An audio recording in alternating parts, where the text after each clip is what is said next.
His role in preparing the book was to show how retarded the Southern white slave owner had become. Notes on slavery are incidental, yet slavery's overwhelming role in federal policy and in Texas society gives them special weight. An appendix contains condensed statistical tables for reference. Letter to a Southern Friend, New York, December 29, 1856.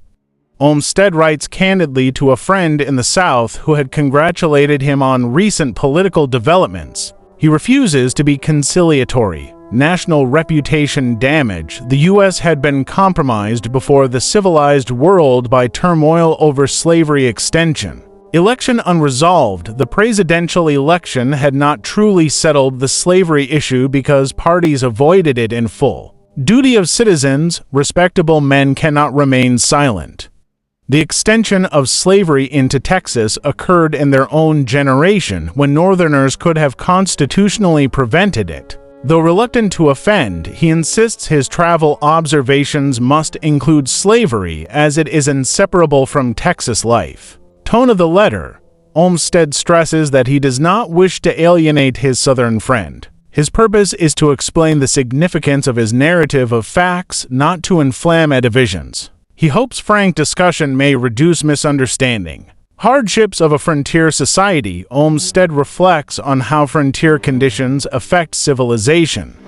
In newly settled regions, comforts, bread, education, printing, books, etc. cost more than in long-established communities. Deficiencies in culture and convenience are inevitable until population density supports mills, schools, and markets. The prosperity of a young state depends on how quickly these gaps are filled. Slavery as a barrier to progress. Here Olmstead makes his most pointed argument. Slavery prolongs the frontier condition rather than alleviating it. He illustrates this with a comparison between two hypothetical settlers. 1. In Texas slave state. A man with $5,000 invests heavily in enslaved labor. 2.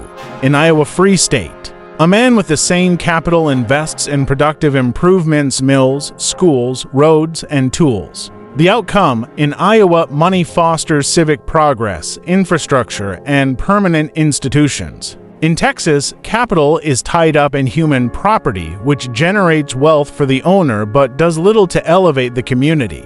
Thus, slavery locks capital in a way that retards the development of broader social goods. Condensed insight. These early pages set the stage for Olmstead's Texas journey. The editor frames the book as both personal reminiscence and social study. The letter to a Southern friend declares Olmstead's moral and political stance. He cannot ignore slavery because it defines Texas and shapes national destiny.